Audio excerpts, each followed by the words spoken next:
Before we jump in, this episode is part 2 of a 2-part crossover, and everything you're about to get into builds on what we covered in the last episode. So if you haven't listened to the part 1, hit pause, go check it out, otherwise you're going to be pretty lost.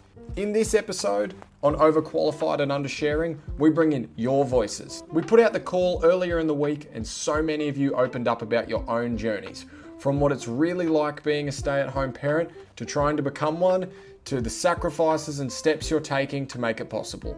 We go through the stories, realities, and the honest challenges behind chasing a role that looks different for every family.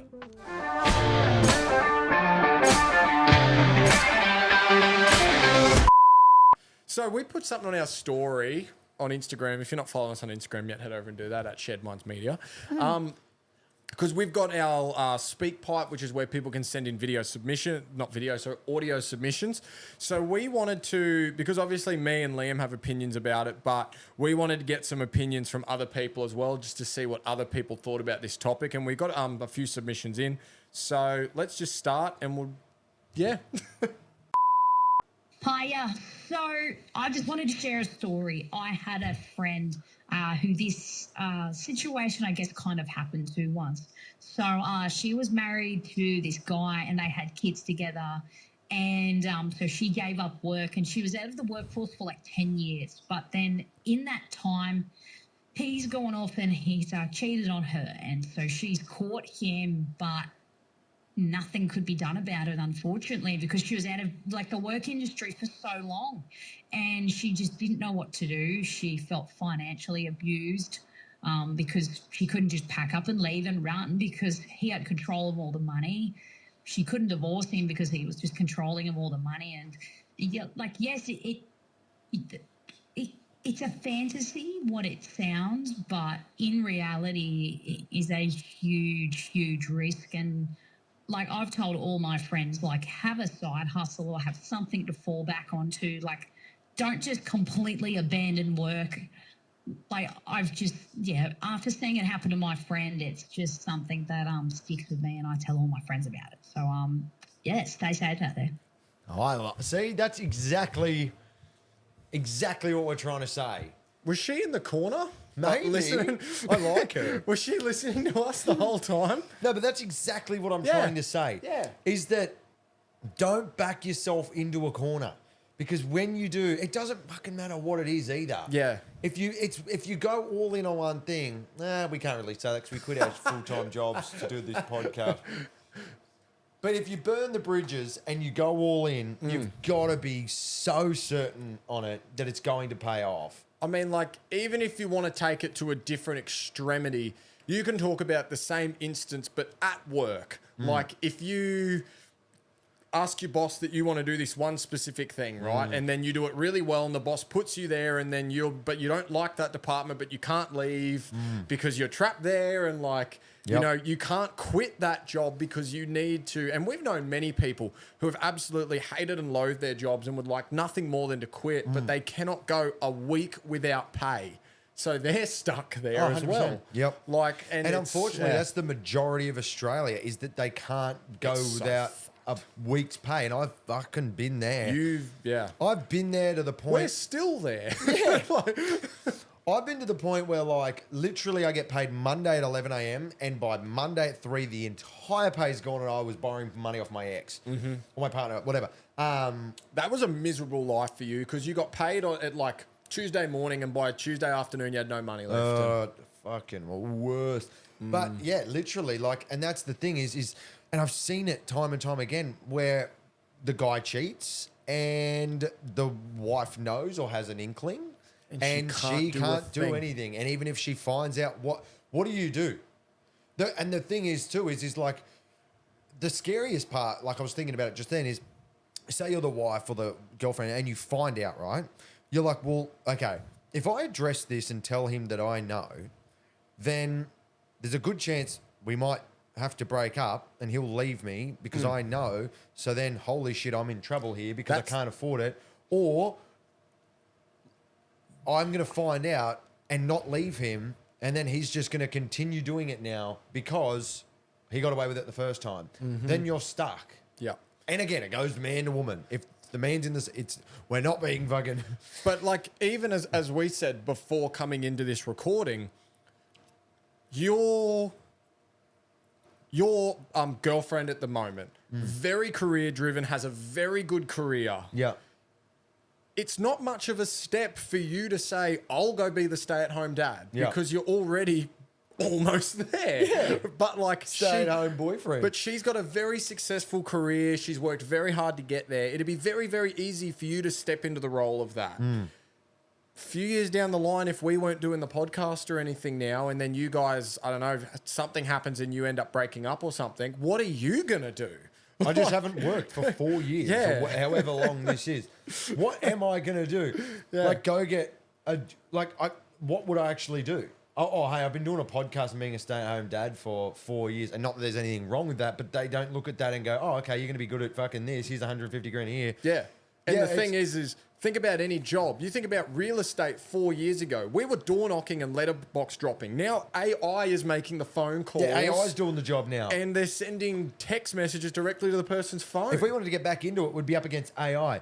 No, we had this Side note. conversation the other day about like, you know, because she's successful and she's got like assets and stuff. Yeah, and yeah. we were like talking about it, and it was like a prenup if we were to get married and stuff. Yeah. And I was like, I would do that because like, and I said to her, I was like, it doesn't matter how amicable you guys are if you ever break up. It's like it always turns to shit at some point. And But also being fair, you're going into it knowing you have way more than me. Like, I would way more. I would so like I don't know, like I'm just like that, I suppose. Like fucking, But I also would never being, try and. but also being a child of divorce, I guess it's different. Yeah. So It's way different. Like I wouldn't want Yeah. to do that. Like I recently went through a breakup and I fucking walked away and I left the apartment and all the furniture and took a massive fucking hit on it. And I had to kind of Massive start is from. the word. I have literally, I had to start from scratch. Like I literally moved into my mum's with a PlayStation and a bag of clothes. and my TV. Thanks, bro. I still use that. Not that I'm saying that I've been there, but like it happens you, that yeah. easily. It Do you can know what I happen mean? very Like, easily, yeah. One day you've got, and like I'm not like it didn't happen to me, but like I know how quickly it can happen. Like yeah. one day you're fine, and the next day you've moved onto your mum's couch with a bag of clothes. But then also, one day you're very amicable, and it takes one misread message or one little miscommunication, Yep. and it's fucking hell. a full stop where it doesn't need to be. Yep. A fucking whatever. And you are out to it fucking goes kill each from, other. I hope you live a happy life to I fucking hate you and I want to ruin your life. Where's my Like- fucking money? Yeah. So like, yeah, it happens. It can Yeah. happen overnight. Anyway, But to like, I really like her message because it's not coming. It's the same as what we're trying to perceive here. We're not downing anyone. We're not dissing anyone. It's just be very careful because, and like at the bank, we had entire departments dedicated to financial abuse. This episode is brought to you by Our Cow, Australia's leading online meat company, delivering 100% grass-fed, free-range meat straight from Aussie farmers to your door. For November, they're our main sponsor, and we're teaming up for a huge giveaway. 2 minor prizes and a major prize that includes a month of free meat and a Weber barbecue. To enter, head to our Instagram and fill out the link in our episode show notes. And if you want to order, use the code SHAREDMINDS, all capitals, for $50 off your first box over $199. Big thanks to Our Cow for supporting the show and Aussie farmers. Cost of living, which is currently laughing at all of us. Groceries feel like the luxury items. Sports, activities, uniforms, shoes that last like 4 minutes. Nothing is cheap. 2 incomes aren't just helpful. They're how we keep the lights on, pay for electricity that kids use to leave every light on in the house, and make sure the children can actually do things they enjoy. The dream of staying at home parent is lovely, soft, sweet, and Instagram worthy. But the reality in an ADHD household like ours would be noisy, messy, emotional, chaos with a side of who pissed on the toilet seat and didn't wipe it. Working, having routine, and our own space doesn't mean that we don't love our children any less. It just means we know what keeps us all alive and somewhat sane. Again, another one that was completely on topic of what we were saying. I just like that it seems that, and it's not that people are agreeing with us. It's just that we're just saying what is happening out there? Like, as she said, the cost of living is laughing at us. It's a joke. It is a joke. Yeah, It's like I said to you, I popped into a Woolworths the other day and $10 for a block of Cadbury chocolate. it's terrifying. A block of fucking chocolate. I can't believe the house prices. They are something that cease to amaze me every single day.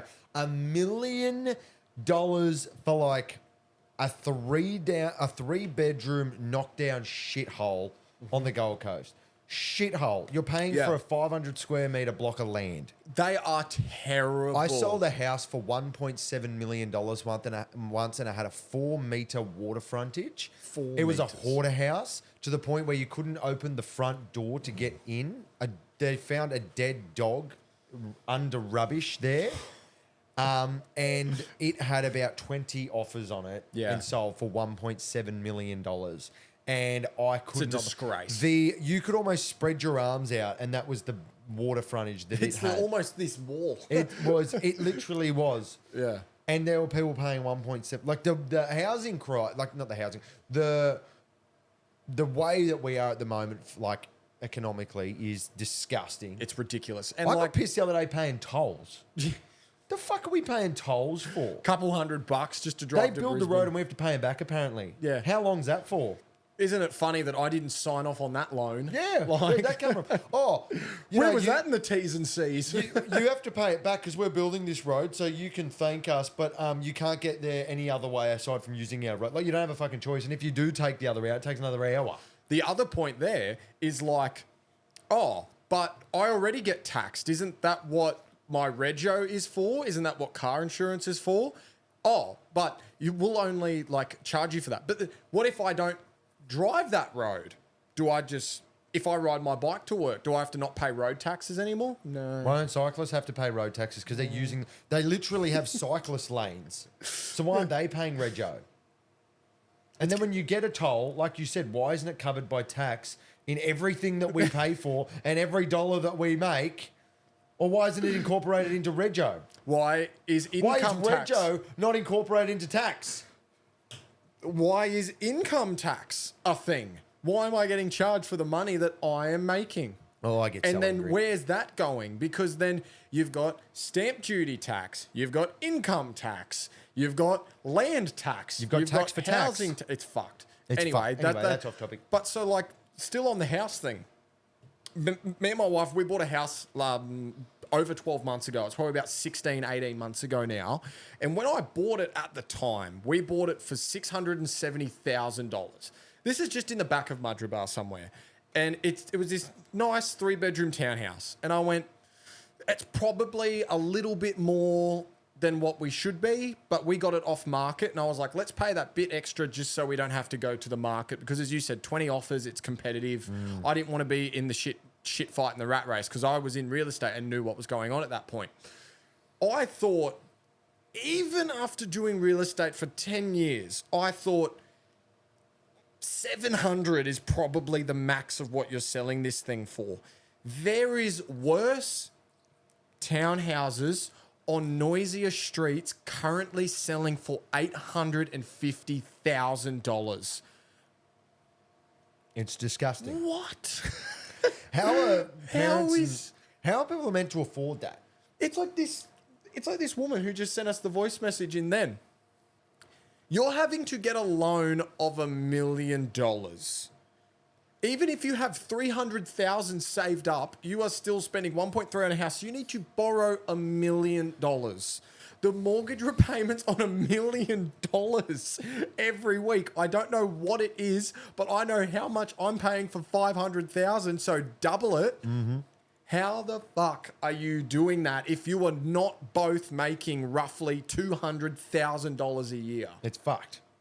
I watched a video the other day on TikTok, and this guy was in America, and he said, prior to COVID, was very well off financially. He's like, I used to have a corner office that overlooked the city. He goes, I had a beautiful apartment worth a lot of money.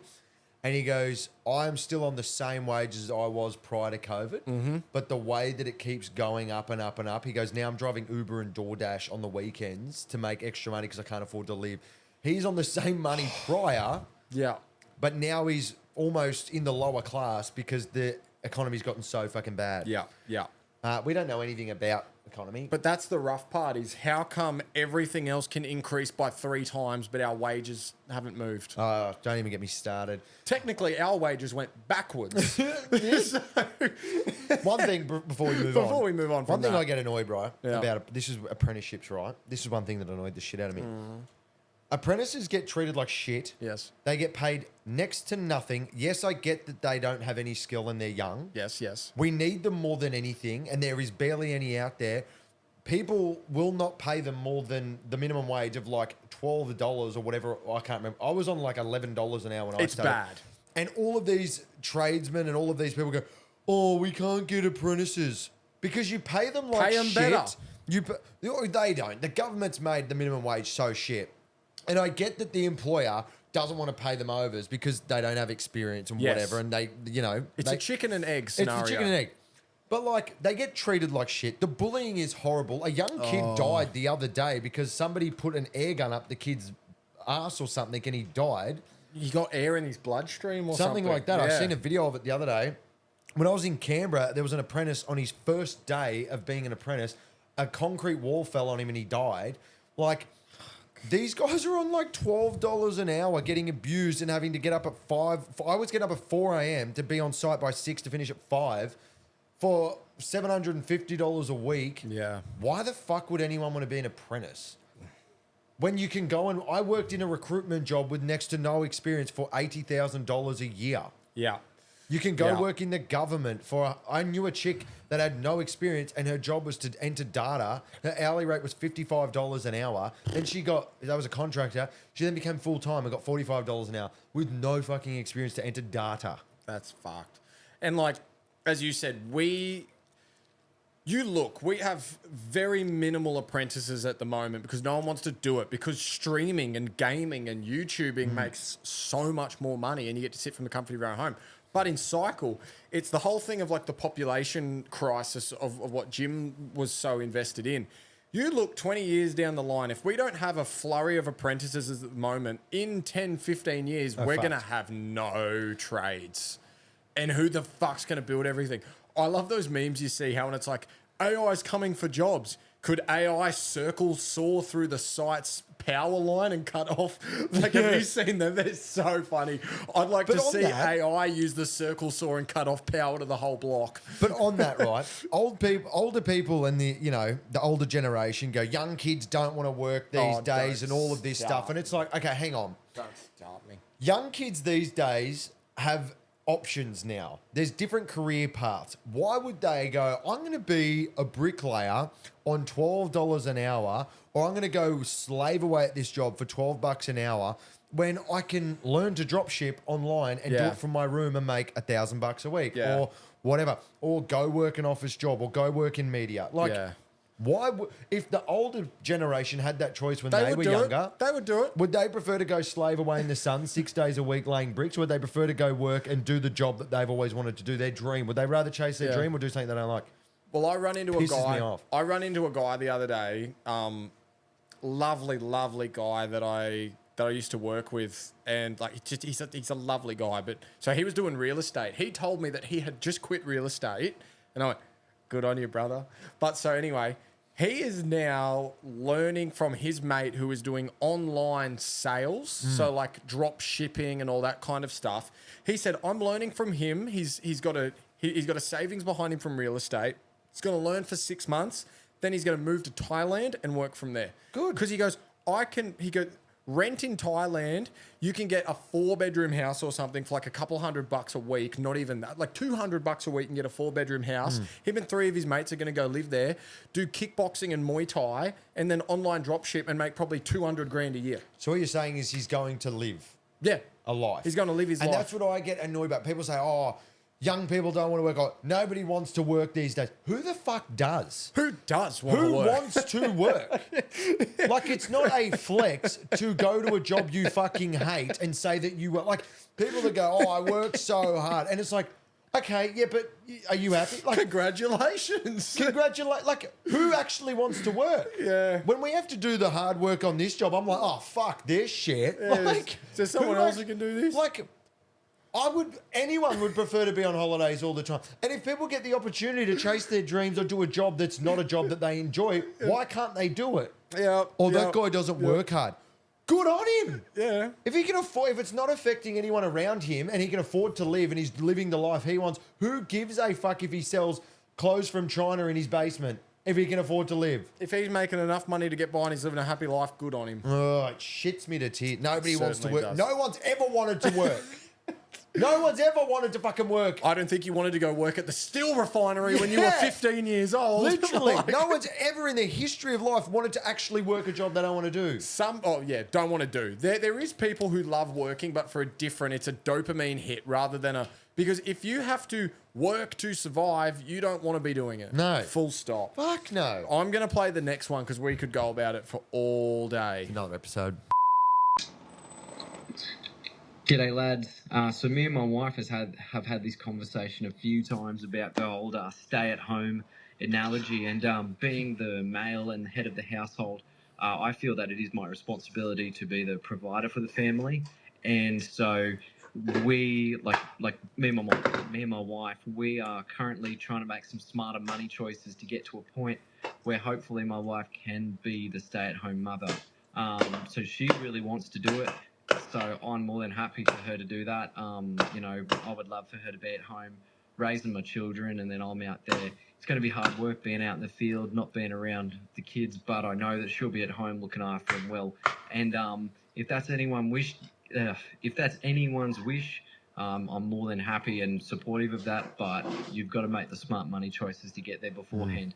Something that I've got quite a strong opinion about. So thanks, boys. You could just tell old mates just Sunday On the afternoon, tools, eh? Sunday afternoon in the kitchen or something, Doing just something, making it because he's banging. He's going like one hand. He's got the phone like just. See, I 100% agree with that. There is not one thing in that I can. But fault, they have had the conversation. Yeah. She wants to do it, and they're setting themselves up financially in order to do that. And from the way that they speak, it sounds like they have their heads screwed on. Yes. And it's going to be... He's for it. You know what I mean? For me, it was the words of making smarter money choices. Yes, not just quitting my job. That means things like in 2 to 3 years when let's say in 2 to 3 years when we're getting ready to have children, leading up until that point, we are going to cut down from 5 coffees a week to 2, because if coffees are $5 each, if you cut down from, rather than being $50 a week, it's $25 a week, and you put that money away into saving, like they are planning for the future. And again, it not goes against the things that we were saying, but it fits into it well. You don't just jump into it and be like, let's do it. They are making the smart money choices to live the life that they want to live. 100%. Yeah. And even then, he said on the tools in the field, he's probably then looking forward and going, well, in 2-3 years, if we're ready to have kids, if I work hard now, do this, I'll be promoted. I'll be from this money to this money. If we save up this amount of money in that time, you will be able to be a stay-at-home mother. Mm-hmm. It's not fucking rocket science. Just planning. Right? Just planning. But it's also, as you said, the communication. They've spoken about it, and it's a plan, and it's something they're both striving towards. 100%. And I totally agree. And I like that it's an open discussion. Unfortunately, sometimes it doesn't work. Sometimes people... Life happens. Some people, you get pregnant, wasn't planned. Life As happens, my mum yeah. says, I was not a mistake, I was a surprise. Which is the nice... Fucking surprise. the nice yeah. dialogue. Thanks, Mum. Thanks, Mum. Yes, so look, it can't always work out that way. We do have surprises, miraculous... You're the gift that keeps on giving. Oh, yeah. I like that, though. What I found... I liked having a guy as well, sorry. I like just having having a a guy call in to be like, okay, yep, I liked that. It's good to have it 50-50. But I was thinking the other day, sometimes I get, worried because, I think of a man as a man that can provide... I've always thought as a man that can provide financially and build houses and physically and everything. But yeah.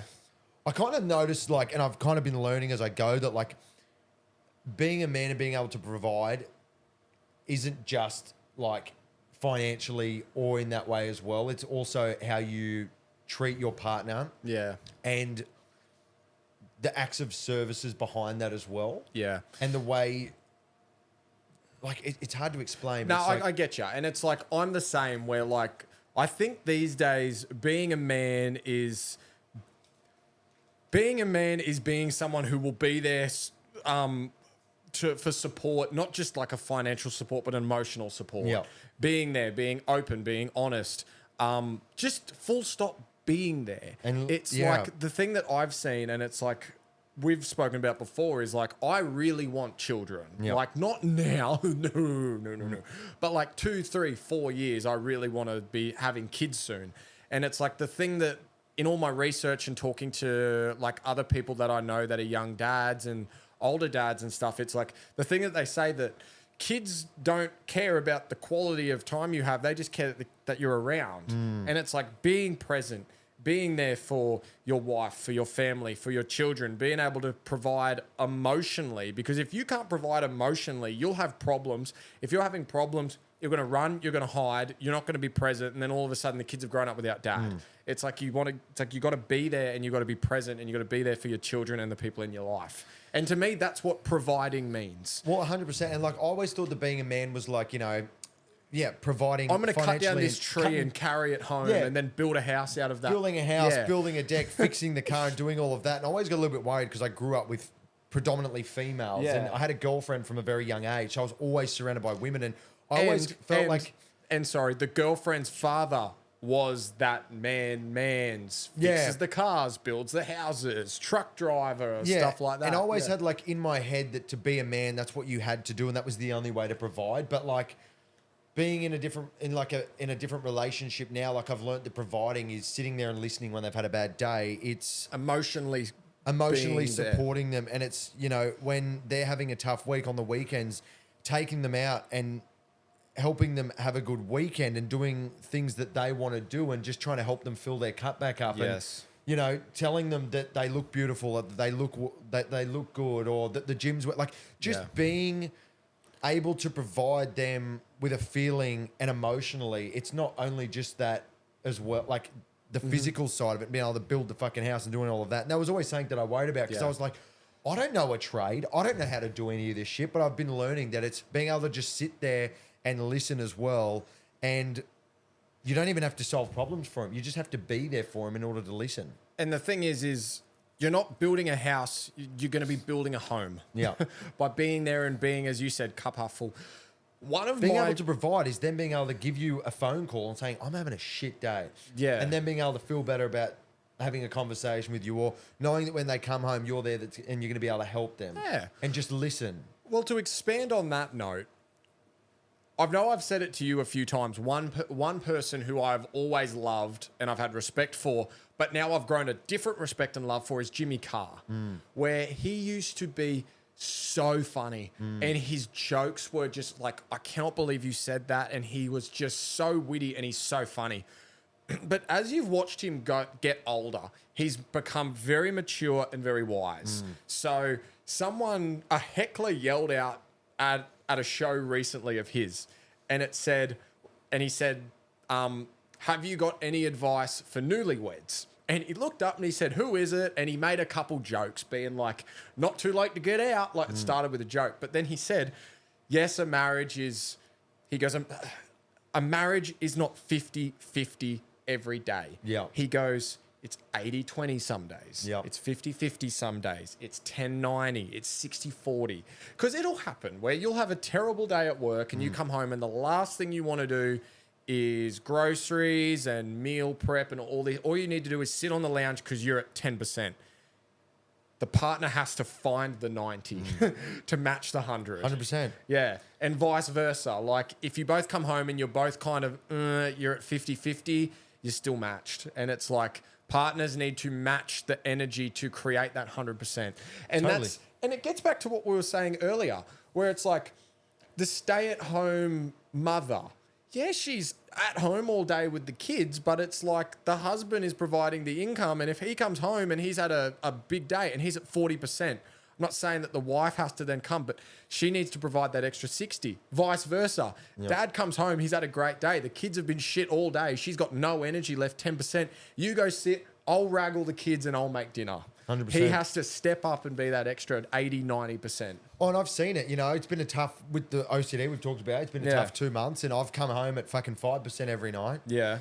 And Kiri's come back with that 95, and she's tried to help. And when things aren't going her way in other certain things, you know, Yeah. she'll come home at 5%, and I'll try and be that 95. Yeah. But you've got to balance it out, and it doesn't have to be 50-50, like you said, all Yeah. the time. Because if it's that way and you're keeping tabs, Yeah. it's not going to...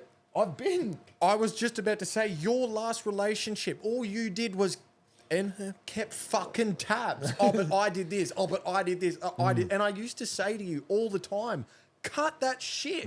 You don't keep tabs. You do what has to be done when it needs to be done. Like, cut it. Fucking don't be like, oh, actually, I fucking paid for your petrol last week. Can you give me that 95 back? I said, fuck that. Like, no, I totally agree. It's like, yeah, I've always worried about, you know, because just growing up without a dad, I've just never felt like a man. It's always been an insecurity you've carried. It has been, because I'm like, I just can't provide in that way. But it's been pretty crazy to see how, yeah, I just don't think that The modern man. being the modern man is just being able to provide a home for your partner. Yeah. And somewhere that she feels like she can come home and be And safe kids. to. And kids. But like just somewhere that she Yeah. can feel like she can come home, be safe, not judged, and looked after. The other part about the modern man that and this is going to sound like an absolute cop-out and a call-out, but to me, the absolute modern man, the pinnacle of modern man is Harley. I was thinking about him before. The grounded warrior. What does he do? We love you, Puts boy. up a story, goes, slap your missus on the ass, tell her she's beautiful, and go... Slap your missus on the ass and tell her she's hotter than a wok in the middle of Thailand or something like that. Like, fuck, that's so funny. But, like, he's like the emotion, like, you know... I don't even know what to say about that man, but I just think, like, when I He's think a man, eh? when I think of a modern man, it's like he is so open, he is so vulnerable, but he's so honest. He's willing to help people. He's got integrity. What do they always say? Like, you would rather be a warrior in the garden than a gardener in a war. Something like that. He's got he's got some very wise sayings. We heard a lot of, what did he say when we were hiking that night? He looked up at the moon and he goes, if you boys feel like tonight's tough and all of this and you feel like, you know, life sucks, he goes, that moon's seen the Holocaust, it's seen slavery, it's seen everything. That moon has seen the Japanese holding the front line when the Mongols landed on their shores. Yep. Like, he goes, it doesn't feel, what is that? Like saying like it doesn't feel sorry. it doesn't for give you. a fuck about you. It doesn't And I was feel like, sorry. ooh, you know, like he's just a wise man. But on that, On that. he's got Day for Dan and Dill on the 13th of December from 4 to 9 at the Warwick Turf Club. The tickets are $10 per person and the kids are free.